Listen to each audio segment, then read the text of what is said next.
Come on! Some of us have connections to make. I'm not looking for trouble, son. I've just got something I need to do today. And what's with the costume? All the medals?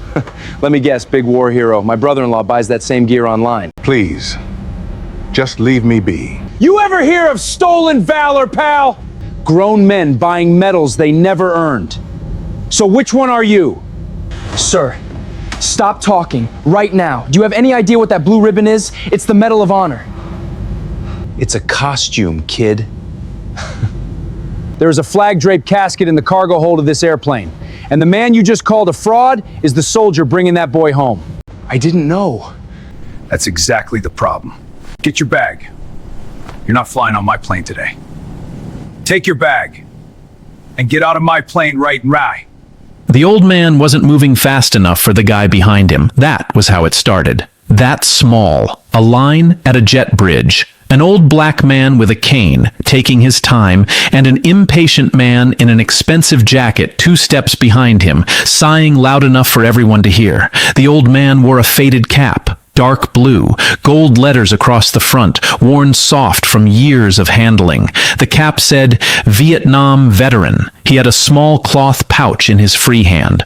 Old, the color gone out of it, the drawstring frayed. He held it the way you hold something that matters more than anything else you own. Tight against his chest. He moved slow, the cane, the bad knee, 78 years on this earth, but he moved with his back straight. Always straight. 50 years out of the army, and the man still couldn't slouch if you paid him. The man behind him in the expensive jacket did not care about any of that. Come on, the man muttered. Then louder. Some of us have somewhere to be. The old man glanced back. Polite. Sorry, son. Knee's not what it was. Yeah, I bet. The man in the jacket rolled his eyes. They board you people first now, huh? Pre-boarding. Must be nice. You people. And there it was. 2 words. The whole ugly thing, packed into 2 words, said to a man holding a frayed cloth pouch against his chest on his way to the most important day of his life. The old man didn't answer. He just turned back around and kept walking, slow, straight, onto the plane. He had no idea that the woman in the cockpit, the captain of this flight, a woman the man in the expensive jacket hadn't even noticed yet, was about to do something she had done exactly once before in her entire career. She was going to stop the plane, not delay it, not hold it at the gate. She was going to get this aircraft moving out onto the taxiway, pointed at the runway, and then she was going to stop it cold, turn it around, and bring it back. For one reason. Because of what was in that little cloth pouch. And because of who that old man was. And because of a promise the captain had made to herself a long time ago, in a different kind of airplane, flying a different kind of cargo home. But that's coming. Right now, the man in the expensive jacket thinks he won. He thinks the old man is nobody. He's about to find out he picked the wrong nobody. Stay with me on this one all the way to the end. Because the moment the truth comes out, it doesn't come from the captain. It doesn't come from a badge or a uniform or a big announcement. It comes from a stranger, 3 rows back, who stands up and says 6 words that put the whole plane in tears. Hit that like button right now and subscribe, because you do not want to miss who that stranger turns out to be. Let me tell you about the old man. Just a little. The rest, you'll get the same time everyone on that plane gets it. His name was Amos Carter, Master Sergeant, United States Army, retired, 78 years old.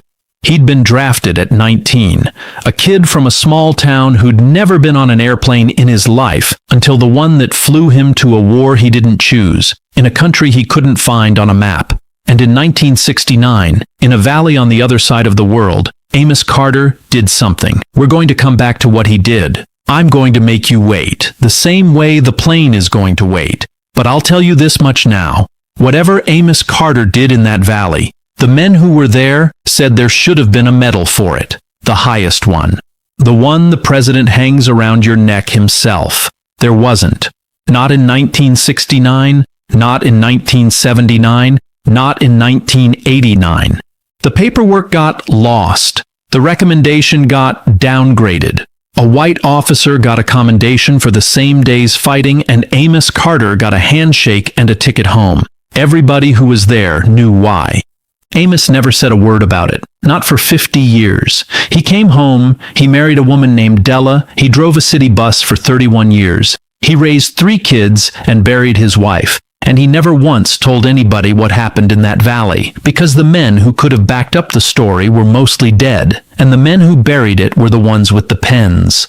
So why was Amos Carter on an airplane today, in his good clothes, with his veteran's cap and his cane and that little cloth pouch held tight against his chest? That's the thing. That's the loop. Hold on to it. Because something happened a few months ago. The Army did a review. A long overdue look at men whose valor got overlooked back when overlooking a black soldier was just how it went. And a young historian found a box. And in the box was the original recommendation, the real one, from 1969, signed by men long dead, describing exactly what Amos Carter did in that valley. And the United States government finally, 56 years late, decided to make it right.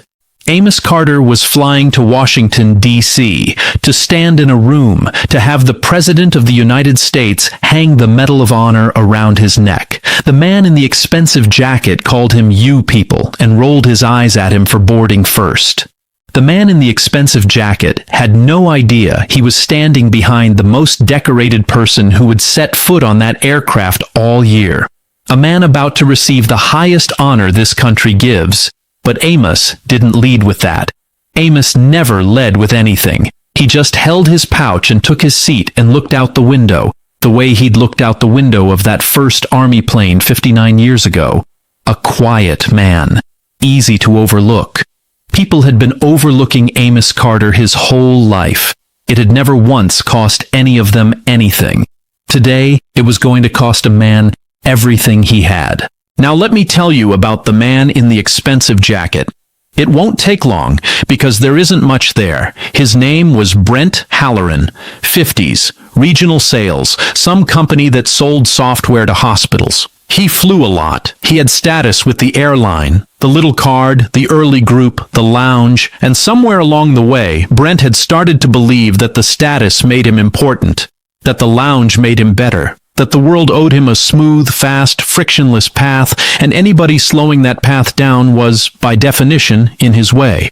Brent had a particular kind of anger, the quiet kind, the kind that doesn't yell at first. It sighs, it mutters, it says "you people" under its breath, and then acts shocked if you call it what it is.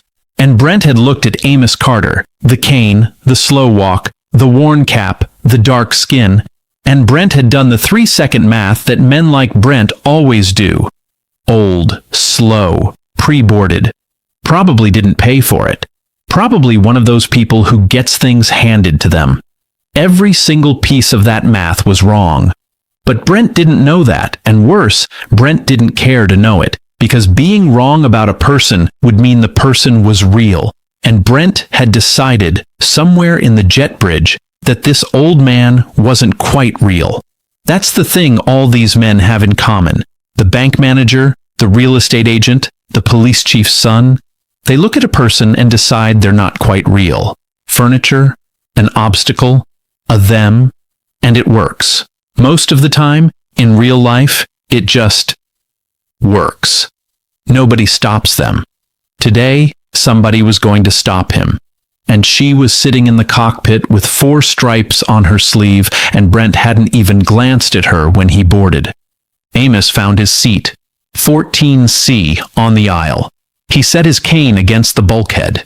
He buckled his belt, and he held the pouch in his lap with both hands. And wouldn't you know it, Brent Halloran's seat was 14B right next to him. Brent stopped in the aisle and looked at the seat next to the old man, and his whole face soured, like he'd smelled something. He looked at the pouch. He looked at the cane. He looked at the cap. "Great," he said, not even quiet about it now. "Perfect." He shoved his bag into the overhead bin, hard, and dropped into the seat with a sigh that took up the whole row. A flight attendant came down the aisle. Her name was Tasha. Lead flight attendant, 12 years flying. And Tasha had clocked this the second it started at the jet bridge. She had radar for it, the way good flight attendants do. She stopped at row 14. "Can I get you anything before we push back, sir?" she asked Amos. Warm. Real. "No, ma'am, I'm just fine. Thank you kindly." "That's a Vietnam cap," she said. "My granddad was over there. 67 and 68. Amos's face softened. "Tough years. He make it home okay?" "He did. He passed last spring. 90 years old." She put her hand on the back of his seat for a second. "It's an honor to have you flying with us today, sir." And Brent Halloran in 14B made a sound. A little scoff. Just loud enough. Tasha looked at him. "Something I can help you with, sir?" "Yeah. You can tell me why I'm getting the whole hero routine for the guy next to me when I've flown 400,000 miles on this airline and nobody's ever thanked me for anything." He smirked. "I'm just saying.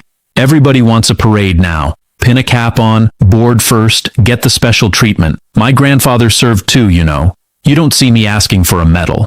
Amos Carter looked down at the pouch in his lap, and he didn't say a word. Because here is the thing about Amos. Here is the thing Brent would never, ever understand. Amos wasn't asking for a parade. Amos had spent 56 years not asking. Amos was the most decorated man on that plane, and he'd told exactly nobody, because in Amos's mind, the cap wasn't about him at all. The cap was about the men who didn't get to grow old enough to wear one. And the pouch in his lap, the frayed little cloth pouch he held like his own heartbeat. "Well, we're getting there. We're almost there." Tasha looked at Brent for a long moment. She wanted to say about 10 things. She said one. "You have a good flight, sir." And she walked away because she knew something Brent didn't. She knew who was flying this plane, and she knew what that captain was like. They closed the door. They pushed back from the gate. And Brent wasn't done. Some men, when they get away with the first cruelty, it satisfies them. Other men, it just feeds them. Brent was the second kind. The old man's silence didn't calm him down. It bothered him, because silence, to a man like Brent, feels like losing. He needed the old man to react. He needed to win the row. So as the plane taxied out, slow, rolling toward the runway, Brent kept going. Quieter now. Just for 14C, just for Amos. "What's in the bag anyway?" He nodded at the pouch. "You've been clutching that thing like it's gold. What is it, your medications?" A little laugh. "Let me guess. You're flying to DC on the taxpayer's dime for some kind of, what? Reunion? Reparations conference?" He shook his head. "Unbelievable. My company makes me fly coach, and you people get flown around the country for showing up to a war 50 years ago." And that's when Amos Carter finally spoke. He didn't raise his voice. He didn't turn his head fast. He just looked down at the pouch, and then he looked at Brent, calm as still water, and he said, "Son, you want to know what's in the bag?" Brent blinked. He hadn't expected an answer. "In this bag," Amos said, "are the dog tags of 2 men. Their names were Daniel Cobb and Ramon Vega. They were 19 and 20 years old, and they did not come home." He held the pouch a little tighter. "I have carried them every single day for 56 years. I have not left my house without them once. Not to church, not to my own wife's funeral, not today." The whole row had gone quiet. The whole row, and a few rows around it. "You asked what's in the bag," Amos said. "That's what's in the bag. 2 boys who are the reason I'm an old man, instead of a name on a wall. So no, son, it's not my medications, and it's not gold." He turned back to the window. "Though I wouldn't trade it for any amount of gold you've got." And for 1 second, 1 single second, even Brent Halloran didn't have anything to say. But the moment passed, because shame is uncomfortable, and men like Brent would rather do anything than sit in it. So instead of sitting in it, he got angry. He pressed his call button. He flagged down Tasha as she passed. "I want a different seat," he said. "I'm not sitting next to this for 3 hours. He's been harassing me this whole time, talking about dead bodies and dog tags. It's morbid. I don't have to listen to it. Move me. First class if you've got it. I'm a 400,000-mile flyer." Tasha looked at Amos, who had said nothing, who was looking out the window, who had been harassing exactly no one. "Sir," she said to Brent, "the gentleman hasn't. I don't care what you think he did or didn't do. Move me, or I'll be writing this airline a letter you won't forget." He was loud now, loud enough that heads turned 3-4 rows back, loud enough that a man named Michael Cobb, sitting in seat 17D, lowered the magazine he'd been pretending to read and frowned and looked toward the commotion. "Remember Michael Cobb, seat 17D. He's about to change everything. But first, Tasha Monroe walked up to the front of the airplane and she picked up the interphone and she called the cockpit and she told the captain everything. The captain's name was Nora Lindgren, 46 years old, 14 years flying for the airline. And before that, before any of it, Nora Lindgren flew C-17S for the United States Air Force. A C-17 is a cargo plane, a big one. And among the many things Captain Nora Lindgren carried in that cargo plane, on missions she would never, ever forget, were flag-draped coffins.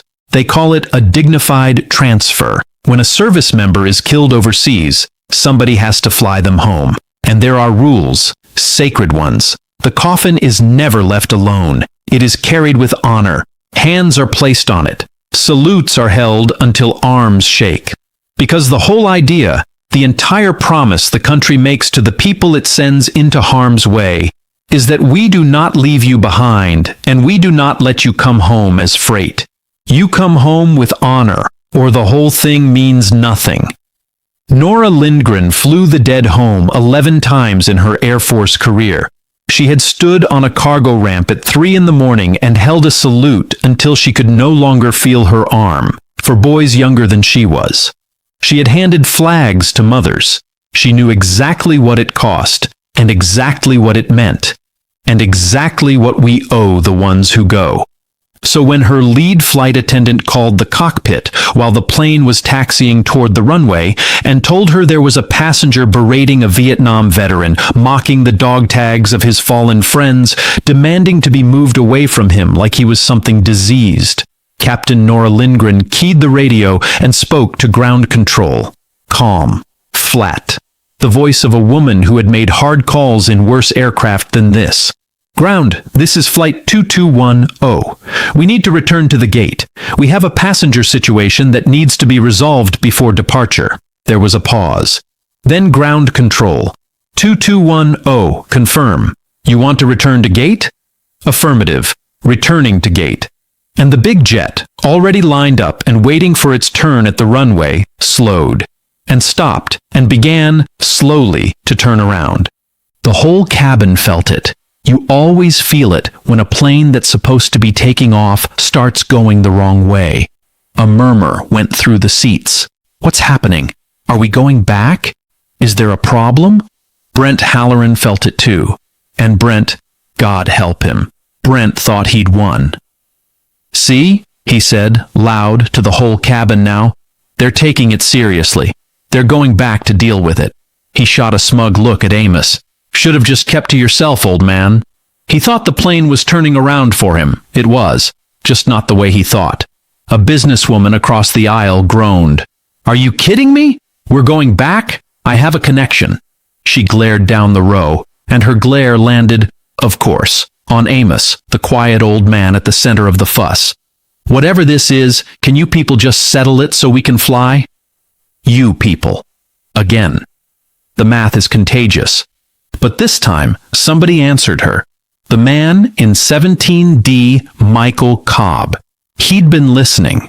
He'd heard the whole thing now, the dog tags, the names, and Michael Cobb leaned out into the aisle and said to the businesswoman, in a voice that was shaking just slightly, "Ma'am, I'd be real careful what you say right now, because I don't think you have any idea what's happening on this airplane." She blinked at him. "And you do?" "I think I might," Michael said. And he sat back, and he stared at the back of Amos Carter's head, and he pressed his hand over his mouth because a thought had come to him that was too big to hold. 2 names. Daniel Cobb, Ramon Vega. Daniel Cobb. Michael Cobb's father was named Daniel Cobb. and Michael Cobb's father had come home from Vietnam in 1969, barely, on a medevac, missing part of his leg, and had lived a whole long life, and married, and had Michael, and had died 3 years ago in a hospital bed holding Michael's hand. And the last clear thing Daniel Cobb ever talked about, drifting in and out at the end, was a valley, and an ambush, and a sergeant who'd carried him out, on his back, under fire. After the truck went up, Daniel Cobb didn't die in that valley. Michael's mind was racing now. Dad didn't die. So why would this man have Dad's dog tags? And then Michael understood, and it took the air right out of him. Because when a man goes down in a firefight, and you don't know yet if he's alive or dead, sometimes you grab his tags. And sometimes, in the chaos, in the smoke, you carry a man out believing he's gone, and you keep his tags for 56 years, mourning him, never knowing he made it onto a different chopper, never knowing he lived. Amos Carter had been carrying the dog tags of a man who was, in fact, alive for half a century, mourning a man whose son was sitting 4 rows behind him on this very plane. Michael Cobb stood up. He didn't even decide to. His legs just did it. But the plane was pulling back into the gate now, and the seatbelt sign was on, and Tasha was hurrying him back into his seat.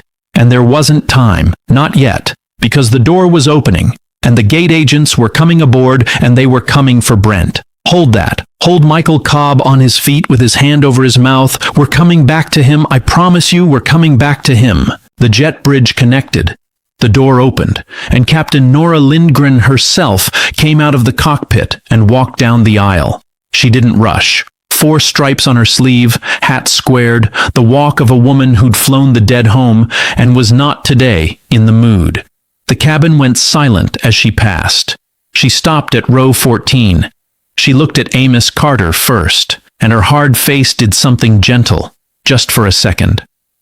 "Sir," she said quietly, "I'm Captain Lindgren. I'm so sorry for the delay. I understand you've had a rough boarding." "It's all right, Captain," Amos said. "I've had rougher." "Yes, sir. I expect you have."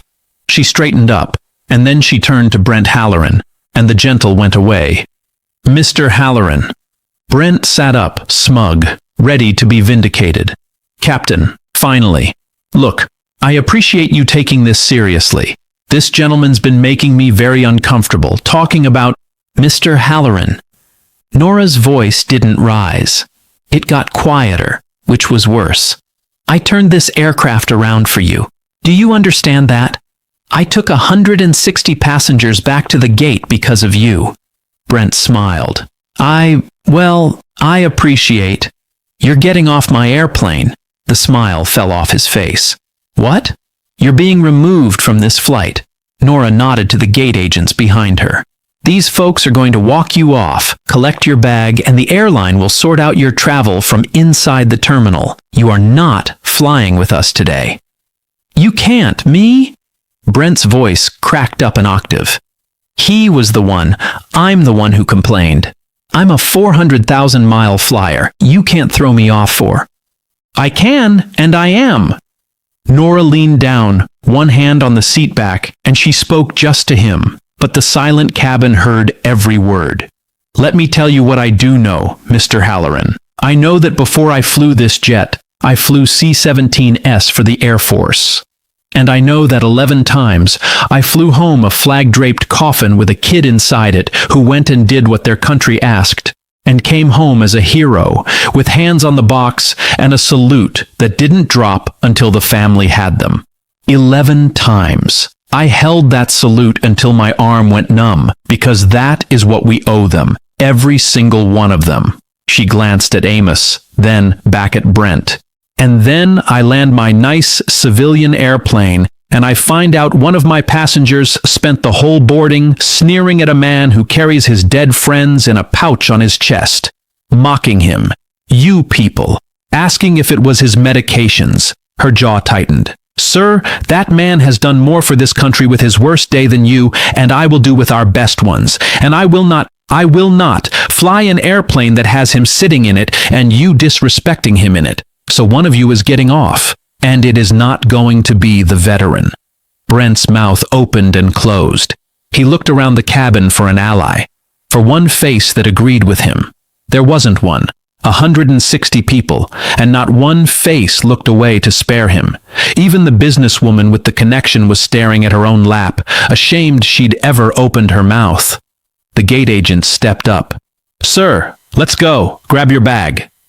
And Brent Halloran, 400,000 miles, the lounge, the status, the whole imaginary kingdom, pulled his bag out of the overhead bin with shaking hands and walked up the aisle of the airplane in total silence, past 160 people who'd watched the whole thing and out the door and off the plane. He never looked at the old man again. He couldn't. And the second the door closed behind him, that's when Michael Cobb stood up. He stood up in the aisle, and his voice was shaking so hard he could barely get it out, but the whole quiet cabin heard him. "Sergeant," Michael said. Amos turned. "Sergeant Carter, were you in the Ashau Valley, 1969, with the 101st? Amos went very still. Nobody had spoken those words to him in 50 years. "I was, son. How do you—" "Daniel Cobb." Michael's voice broke clean in half. Was there a Daniel Cobb? A private, 19, skinny kid from Ohio. The truck went up, and somebody carried him out. Somebody carried him out on his back through the— Amos Carter's hands started to shake around the pouch. "Danny," he whispered. "Danny Cobb. I carried him out, but son, Danny died. I lost him. I've got his tags right here. I've carried," his voice cracked. "I've carried him 56 years. I couldn't save him. I tried. He lived." Michael Cobb said it, and it came out as a sob and a shout at the same time, and it landed in that cabin like a bomb made of light. "He lived, Sergeant. You got him onto a medevac, and you thought he was gone, but he lived. He came home. He lost part of his leg, and he came home, and that's my father. Daniel Cobb is my father. He talked about you every single day of his life. Every day. He said a sergeant named Carter carried him out of hell on his back, and he never knew your first name, and he never found you, and he died 3 years ago still trying to find you so he could say Michael couldn't finish. He didn't have to. Because Amos Carter, Master Sergeant, United States Army, the man who had carried 2 dead boys in a pouch on his chest for 56 years, found out, on an airplane, in seat 14C, that one of them had been alive the whole time, that he hadn't failed, that the weight he'd carried for half a century was half as heavy as he'd thought, that Danny Cobb grew up and got married and had this man, this weeping man in the aisle, this son, because of what Amos did in that valley.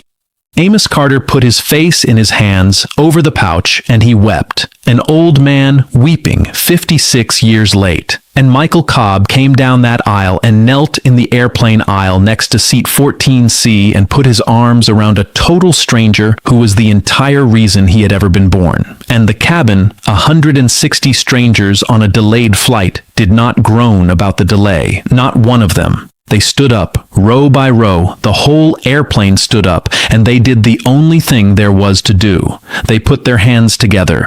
For the quiet old man who'd been too humble to tell a soul, who got sneered at during boarding by a man who thought he was nobody. Captain Nora Lindgren stood at the front of that cabin and held a salute. And this time, she didn't have to wait for her arm to go numb. This time, the man was alive to see it. Let me tell you the small stuff, and then the big stuff. Because the big stuff is where we're going to end.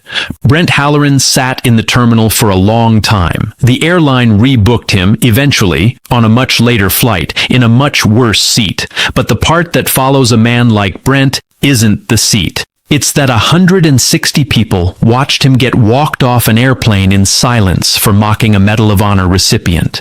People talk. People remember faces. Brent went home a quieter man, and not the good kind of quiet. The kind where you finally have to sit in the shame you spent your whole life running from. I'd like to tell you he became a better person.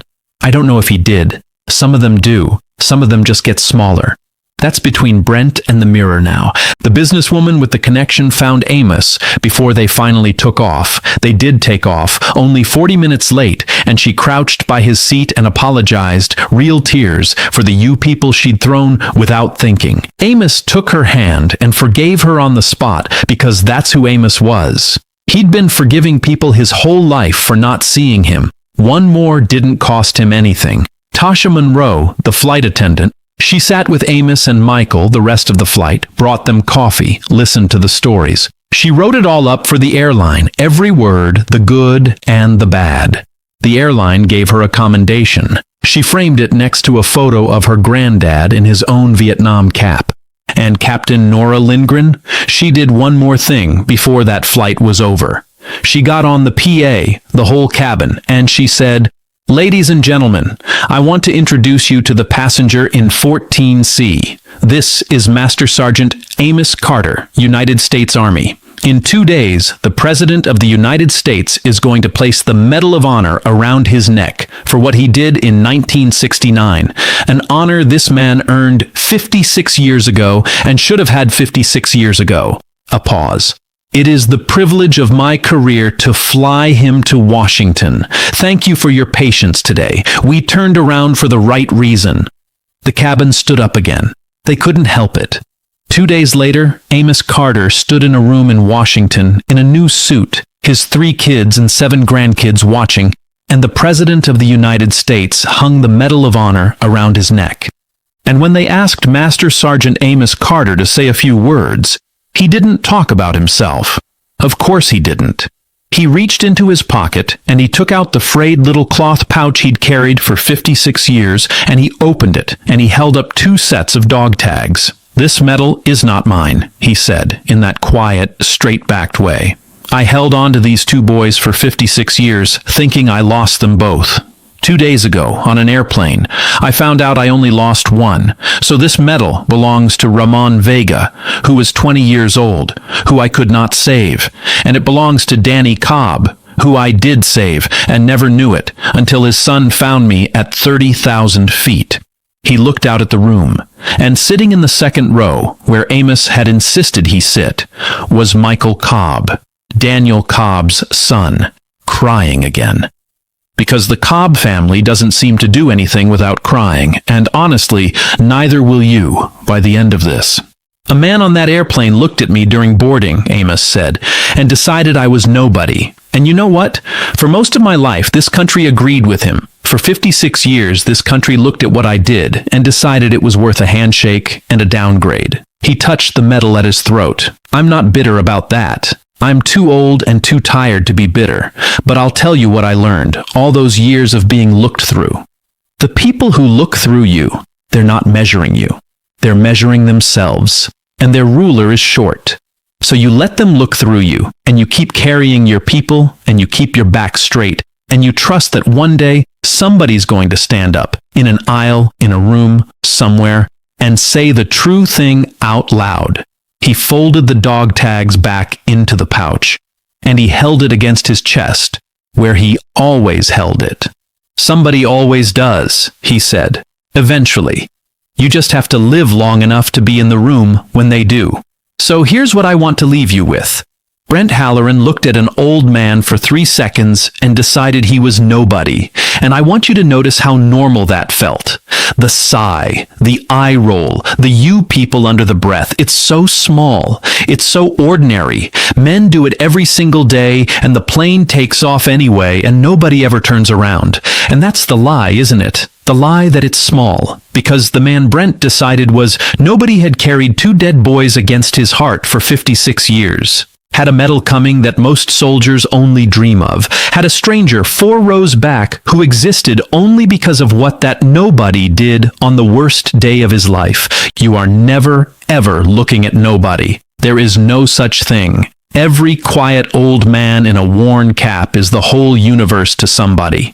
Every person you're tempted to sigh at and look through is carrying something in a pouch against their chest that would drop you to your knees if you knew. You just don't know. That's the whole thing. You don't know. So you have 2 choices every single time. You can be Brent. Do the 3-second math, decide they're not real, and sigh. Or you can be Tasha, who said it's an honor to have you flying with us before she had any idea who he was. You can be Captain Lindgren, who turned a whole airplane around because some things are worth more than being on time. You can be Michael Cobb, who stood up in the aisle and said the true thing out loud when it would have been so much easier to stay in his seat. The world is full of Amos Carters, sitting quietly, looked through, carrying things you can't imagine, and every one of them is waiting, most of them without even knowing they're waiting, for somebody to stand up and say the true thing. Be the one who stands up. So tell me down in the comments, and take your time with this one, because I think it matters. Who's the Amos Carter in your life? The quiet one. The one who never talks about what they did, what they carried, what they survived. The grandfather who won't tell the stories. The neighbor with the cap. Go find out their name. Ask them the true thing while they're still in the room to hear it. And then come back here and tell me about them. Tell me their name. Let's fill these comments with the people the world looked through. And let's see them, all of them, right out loud. And if this story got you, if you felt it crack open when Michael Cobb yelled he lived, do me one favor. Hit that like button, subscribe, turn the notifications on, because the next story is already in the air, and you're going to want to be on board. But before you go anywhere, somebody quiet is going to cross your path this week, in a line, on a plane, at a gate, moving a little slow, wearing a worn old cap. Don't sigh at them. Stand up for them. You have no idea what they're carrying, and you have no idea who's watching to see what you do. I'll see you in the next one.